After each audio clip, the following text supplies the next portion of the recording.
Oh. Endure physical and mental challenges.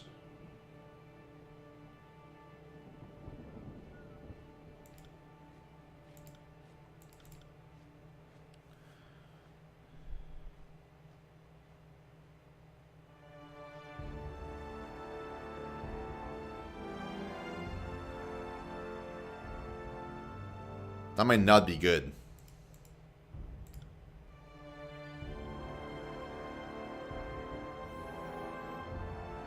Yeah.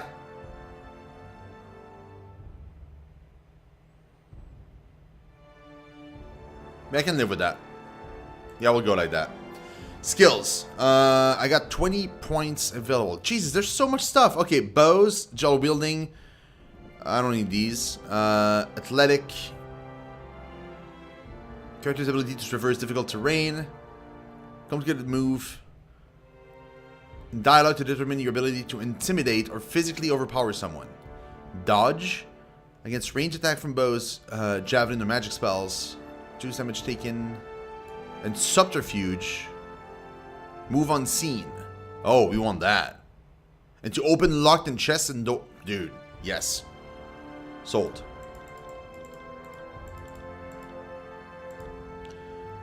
We'll go with that.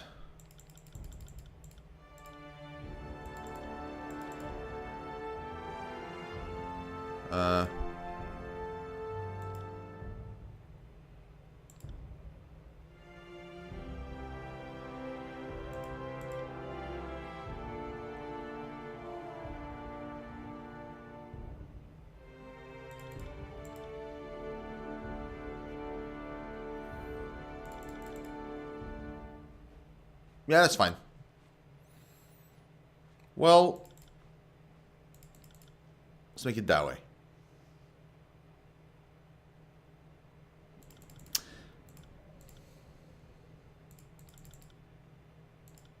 No, you know what? I want bow higher than subterfuge. That's fine. Let's go. Do you want to continue? Selecting the conquest option will allow you to play through Carlos' conquest of the tiers, choosing how your character was involved in the invasion. This gives you the most control over the starting state of the game and how other factions will react to your character. Yes. I'm good. Conquest. Let's go. Oh boy, guys. It's starting. The world has fallen to Kairos. And now the Overlord's eye is on the tiers. Our home. The last corner of the world free of Kairos' reign. Two armies, the Disfavored and the Scarlet Chorus, march south from the Northern Empire, the last realm to fall to Kairos a century prior. In the early days of 428, Kairos' armies arrive at the Gates of Judgment, the mountainous border that we Tiersmen so long believed unassailable. Unable to agree on a unified plan of defense, the various leaders of the tiers sit and wait for each other to deal with the conquerors. Until it's too late. Okay.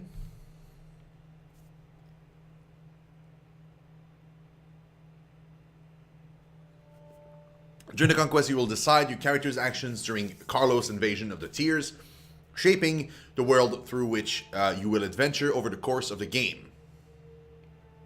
Each choice you make affects your characters and how major factions of the tiers respond to you. Your decisions matter, choose wisely.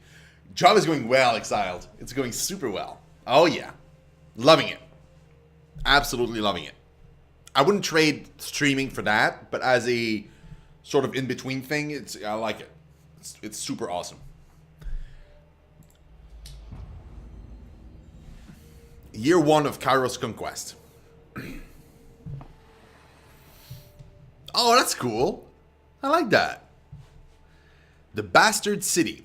The Bastard City stood on the northern border between Kairos' empire and the Tiers. Built upon a natural harbor at the crossroads between realms, the city was a nexus of commerce. To the Tiers, it was the center of all wealth. To a northerner, it was little more than a backwater trading post. Its symbolic status as a gateway to the continent made it a natural first target in Kairos' military conquest.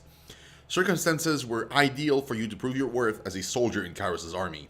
Taking the city would send a message to the rest of the tiers. Kairos' will is insurmountable. Select a token on the map to begin. Infiltrate the tiers. Both armies send their force to prepare the way. Or, Gates of Judgment. In the first major engagement of the war, Kairos' army cross the mountains and establish a foothold. Oh wait, is it both? It might be both. Infiltrate the tiers. History would remember the Gates of Judgment as the first battle of the conquest, but the real combat unfolded with advanced units of both army preparing for the coming war. The Disfavored and Scarlet Chorus. Oh, hold on. There's even a little story there. Oh, yeah. Disciplined in battle ardent, the Disfavored are an elite legion in Kairos' army. They spearheaded the conquest of the younger realms, finding themselves always outnumbered, but never outclassed. They remind me a little bit of the Unsullied. Led by the steadfast and dutiful Graven Ash, whom they follow with obsessive devotion, they are committed to imposing their interpretation of order upon the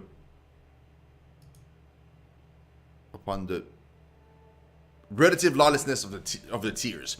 The Legion only tolerates Northerners in their ranks, priding themselves on their high standards and cultural purity. The Scarlet Chorus is a little more than a gang of thugs and their captive slaves. Rather than organized under commissioned officers, the chorus follows a hierarchy seemingly ruled by whoever has a bravado to command and defend their position. At the head of this chaotic pecking order, the Archon of Secrets, better known as the Voices of Nerat, treats the Scarlet Chorus as his personal army. The Scarlet Chorus often suffers tremendous losses after battle, only to swell in the aftermath when captured enemies and collateral prisoners are given a cruel opportunity to join or die. I like these guys. So I have two choices. Well, each had a plan to infiltrate the capital city. Which army did you join?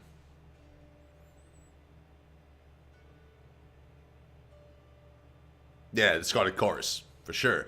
You joined the Scarlet Chorus as they raided villages and small towns, conscripting every able-bodied man and woman into the army. The Voices of Nerat emphasized the rewards of conscription and enslavement over wanton bloodshed. Apparently, his soldiers needed the reminder. Well, yeah. The howling mobs of the Scarlet Chorus found easy picking among the villages and frontiers towns. Relying an experienced gang under your control, you flooded the unprotected settlements with a deluge of bloodthirsty soldiers, running up the innocent for merciless rites of conscription. The young and infirm alike received makeshift weapons, and examples were made of all who challenged your forces. Bolstered with fresh recruits, your army gathered strength for the invasion to come. Okay, so it's a choice every time. Containing the fire. The Bastard City resident fire mages threatened the first leg of the conquest. Kairos forces put a stop to their unchecked power. Or, inside agent. You found an ally within the city to prepare the way for the approaching armies. This is my style. I like it. With the border garrison captured by your disfavored allies, you traveled ahead of Kairos' army and lurked in the shadow of the Bastard City. You decided that converting one of the locals to Kairos' side would help bring the city to its knees. After all, corruption starts from within. I love this. A well-informed guard captain or a fast-talking smuggler. Of course, a smuggler, man. You came to an arrangement with a well-connected smuggler who knew how to sneak agents of the Scarlet Chorus behind the city walls. The Scarlet Chorus were better operatives than soldiers, and this work required a subtle touch. After accepting his deserved payment, the smuggler uncovered a long-forgotten tunnel that intersected with the sewers of the Bastard City. Armed with maps of the subterranean layout, your Scarlet Chorus's allies fanned out to occupy various city districts undercover. They spent the ensuing weeks murdering key officials and sabotaging defenses wherever possible, weakening the tier's capital under the very nose of its leader. I love this. This is great. Betrayal of the Bastard City. Your tactics of infiltration placed you in the Bastard City ahead of the main army.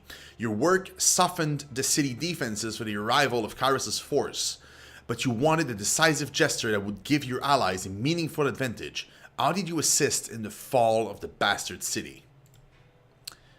Oh. Duel the city marshal. Incite a riot.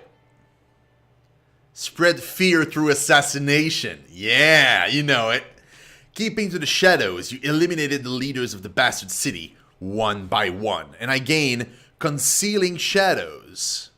Once per encounter, create a cloud of obscuring shadows and dust. For short duration enemies that use physical attacks against you have a significantly increased chance to miss. During this time, your attacks will also be less effective. Okay, that's fine. Some deaths were quiet and unnoticed, while others were gruesome beyond words. As a wave of murder overtook the city's elite, your deeds swelled in infamy. Well before the armies arrived, no one in the bastard city felt safe in their home, much less behind their walls. By the time Kairos' forces crested the horizon, the city was fearful enough to throw open the gates and welcome their new protectors. Oh man, I'm loving this. I am just loving this. This is great. The bastard city settled into a new state of normalcy. With every tower displaying Kairos' banner, your name was whispered alongside rumors of a decorated career to come. The army is divided into two fronts and migrated south. Tunon sent word that you were to join the next frontier of Kairos' conquest, either as a judge and overseer of the settlements of Lithian's Crossing, or as a war advisor with the armies advancing into the realm of Apex.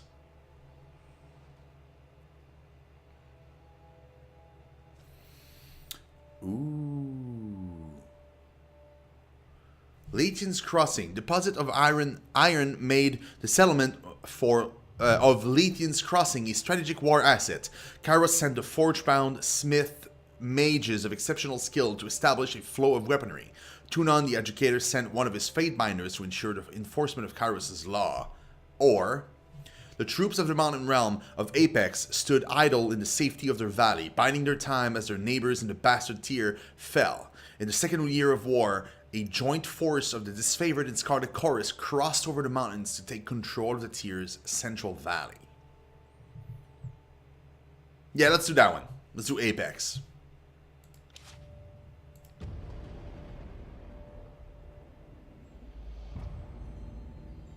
Year 2.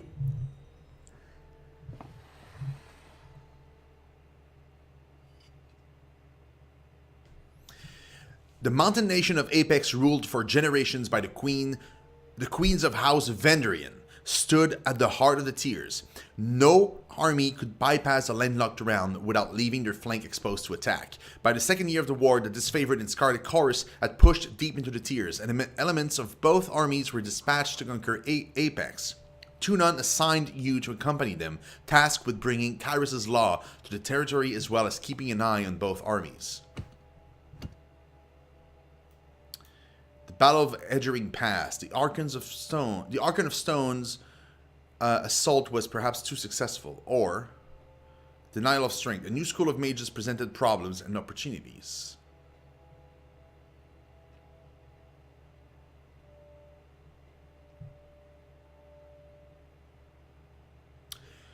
I think I'm going to go with that one.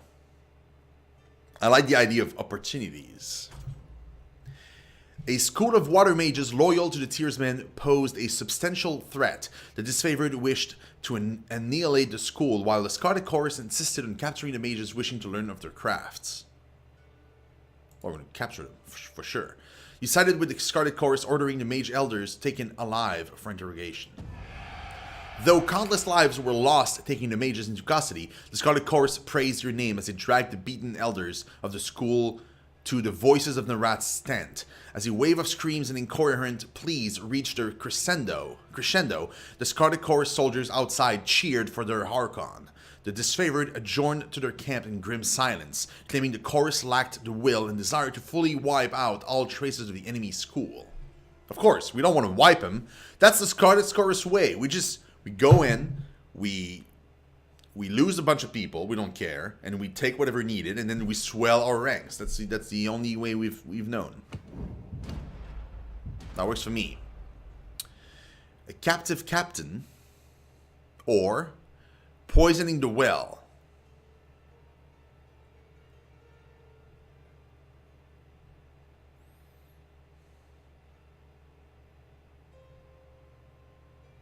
Let's go for the captive captain. When Kairos' force captured a celebrated enemy hero, the armies bickered over his fate. The disfavored wanted him set free to convince his peers of Kairos' mercy. The Scarlet Chorus wanted him flayed and staked as an example. Ooh.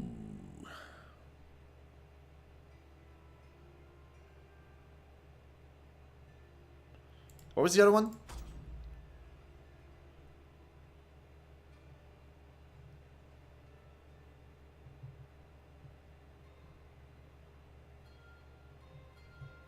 Hoping to break the siege, Scarlet Chorus agent poisoned the Apex water. You know what? I like this one better. Supply in secret. Days later, uninformed, disfavored scouts died of illness.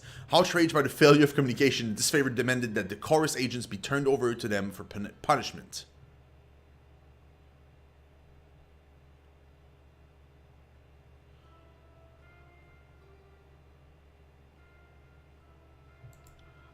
You deny the complaint. Tragedies happen in war, and the act was not targeted with intent at the disfavored. The reality was more honest than the satisfaction the disfavored so wanted. Your ruling swept the deceased soldier's unit into a rage, which nothing short of Graven Ash's intervention kept from escalating to violence. After tempers cooled over a period of weeks, the disfavored struggled to forge an open communication with their allies in the Chorus. Their attempts were met with silence and distrust. The fall of Apex. The Scarlet Chorus nominated you to negotiate with the realm of Apex representatives and convince them to surrender, trusting in you to explain their inevitable defeat in terms they will understand. How did you orchestrate the surrender of the enemy? Negotiate surrender? Challenge the Queen. Taunting the Queen of Apex into striking you under a banner of truce, you baited the Queen of Apex into a duel and slew her, frightening her vassals into submission. The Scarlet Chorus urged you to show the Overlord's strength by any means necessary. During peace talks, a well-placed insult goaded the Queen of Apex into striking you. You responded to the slight by challenging her to a duel. Though the Queen was skilled in battle, your field experience outmatched her court training. As her body lay cooling on the ground, you demanded that her followers kneel before the Overlord's banner. Unable to rise above the fear of the moment, the remaining leaders capitulated, surrendering the valley to Kairos' forces. Wait, is it not working, Exiled? Hold on. It's not? Hold on. It's supposed to be working. Hello?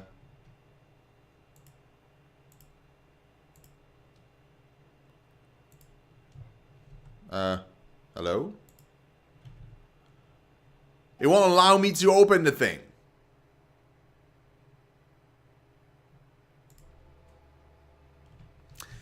It won't allow me to open the bot because it would go over the window of the game, and it doesn't want me to go over the window of the game. Oh, that's dumb. I can't even press escape here. It's gonna have to wait, Exile. I'm sorry, man. I'll try to fix it. I don't know why it's not working.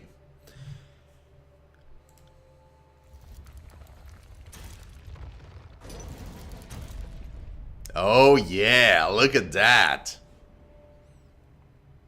The land of Apex finally rested in the hands of Kairos' force. The Scarlet Chorus paused to revel in victory while the disfavored prepared for the next fight, affording themselves but an evening's rest. Kairos' army radiated out from the conquered citadel and worked their way across the tiers. The disfavored and Scarlet Chorus aimed to dominate as much territory as possible in the coming year. Your distinguished reputation in Kairos' military left the choice of your next destination yours to make. Stalwart. With its easily defended position and rich military tradition, the realm of Stalwart was the most formidable realm in the tiers. Vellum Citadel. Kairos' conquering gaze fell upon the Vellum Citadel, its treasures, its knowledge, its secrets. Or, Kairos dispatched the Archon of Stone to subjugate the nation of Azure. You know what? We're going to go for the Vellum Citadel. I like the idea of secrets. Oh, man. Love you too, dude. Year 3.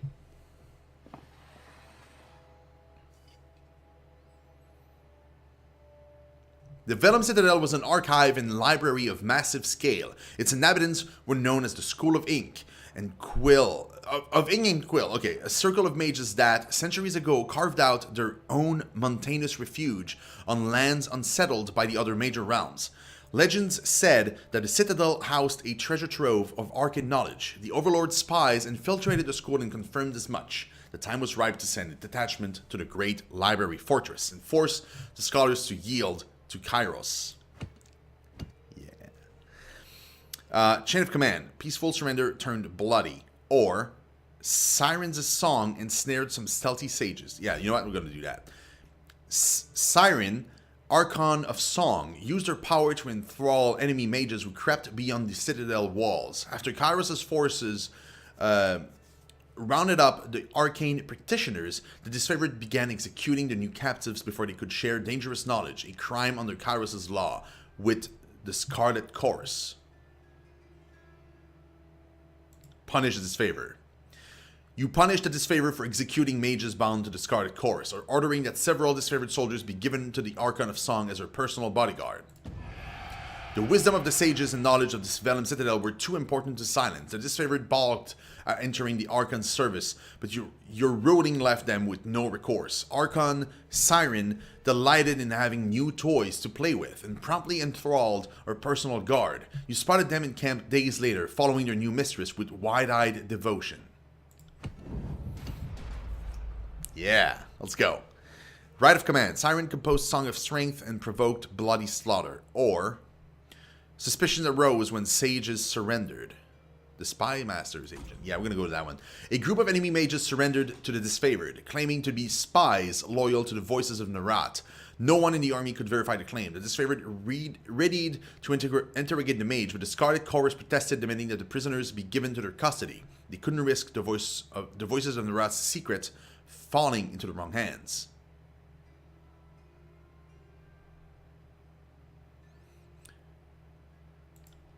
You ignored the disfavored threats, sharply reminding them that they marched at Kairos' order and not their own whims. The mages were released into the custody of the Scarlet Chorus. The Scarlet Chorus accepted the mage into their company with gratitude. After secreting them with intense and out of earshot, you presume that a discussion or interrogation followed. When asked about it the following day, the Scarlet Chorus admitted that they sent the mages to the voices of Narat with an escort, dispatching them under cover of night without due authorization. You reprimanded the soldier for keeping you out of the loop, but there was naught else to be done in the matter. The Edict of Fire. Disgusted by your approbation of the Scarlet Chorus, the disfavored forces withdrew from the field of battle. Your small detachment now lacked the manpower to take Vellum.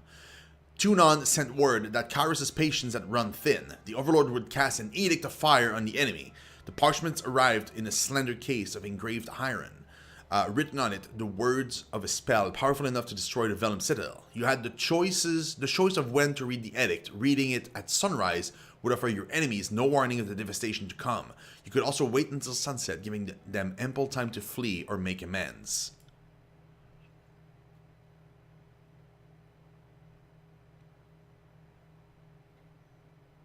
We'll give warning. Claiming they still had spies within the Citadel, the Scarlet Chorus urged you to warn the mages of the Overlord's edict.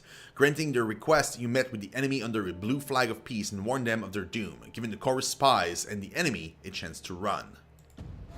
You confronted the mages with a warning and hoped the message was received. The hour before sunset, numerous figures were spotted fleeing the Citadel. As the sun dipped under the horizon, you read the words of the edict. The earth shook, and red-orange light glowed in the foundation of the sprawling citadel. Bubbling up from under the library, a torrent of lava heaved with explosive force, gushing from windows and between loose bricks, melting winding trenches in the surrounding land. Days later, the flames still raged on, the conflagration continually fed and renewed by the power of the edict. Whoa, bro. That is hardcore. The armies of Kairos left the devastation of the Vellum Citadel in silence. From that day forward, the Tears came to know the once noble citadel as the Burning Library. This was an undisputed loss of resources, knowledge, culture, and life. But a message had been sent. The Overlord will not tolerate defiance. You didn't have long to rest before Tunon called you into service once more. You were one of the last to depart from the mountains, and as you journeyed off, you spotted a few campfires in the mountain. They were mere specks dwarfed by the inferno, the last gasps of survivors, or perhaps looters from Kairos' army bored and daring enough to pick through the ashes. I mean, we're not all bad, alright? We saved some people. So we're not just evil. Conquest complete. You have reached the end of Kairos' conquest. Do you want to continue or you raise your progress and start over? Continue.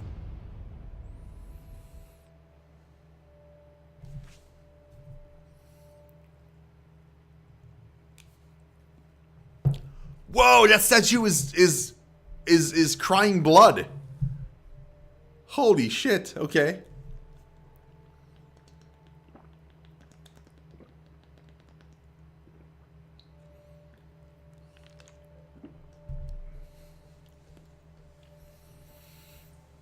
The year is 431, and Kairos' invasion has shattered all major opposition in the tiers. The Younger Realms, the Bastard Tier, the Free Cities. All who defied Kairos lay broken by battle, or bowed in surrender. The two armies of the Overlord, the Disfavored and the Scarlet Chorus, now control our lands. Okay. But our will is not yet extinguished. Not entirely. In the Valley of Vendrian's Well, those of us unwilling to bow to Kairos have banded together in defiance. Violating an oath of surrender from 2 years prior, we have staged a bloody uprising, murdering the Disfavored and Scarlet Chorus garrison in a midnight assault. Whoa! With their main forces spread across the tiers, the Disfavored and Scarlet Chorus redeploy to Vendrian's Well to crush the resistance. But months pass with no definitive battle. As disagreement and discord paralyze the Archons, we bide our time and wait for our message of insurrection to spread across the tiers. The Overlord is not amused. I bet it wouldn't And be. Kairos has one message for the Archons. Crush the Oathbreakers, or die. Kairos backs this threat with an edict, a magical commandment that can slay all in the valley should the order be ignored. The honor of proclaiming this edict fell to you. Sent across the mountains to Vendrian's Well, you carry the Overlord's edict to read before the Archons. That's a big responsibility. As you finally make your way through the winding mountain passes into the valley, the ground trembles, and Kairos' magic seals the way behind you. You are trapped in Vendrian's Well, with Kairos' armies and the Oathbreakers. The only way to survive is to fulfill the terms of the Overlord's edict, in any way that you can. Whoa, he stuck me there. Bastard! Okay. Whoa, look at that. This is so metal.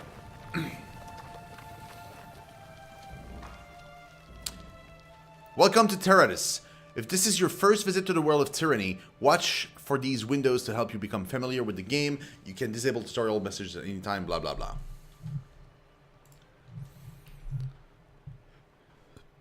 Okay, hold on. Left click to toggle party AI.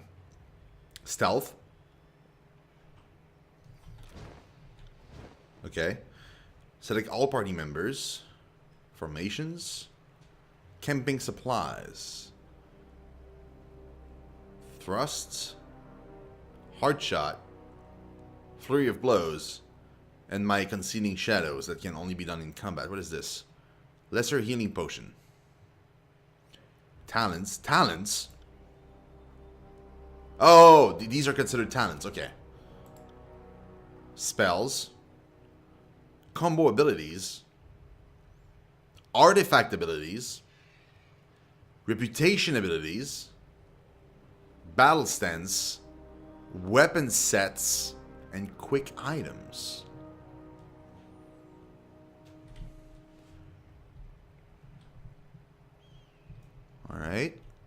What does this say? The path behind you is now blocked. Kairos' magic has sealed the valley. Okay. Look at that, guys. Ugh, that sucks for them. What about this? Desiccated corpses line the road of victory to Venerian's well. An example of the fate that awaits those who resist Kairos' will.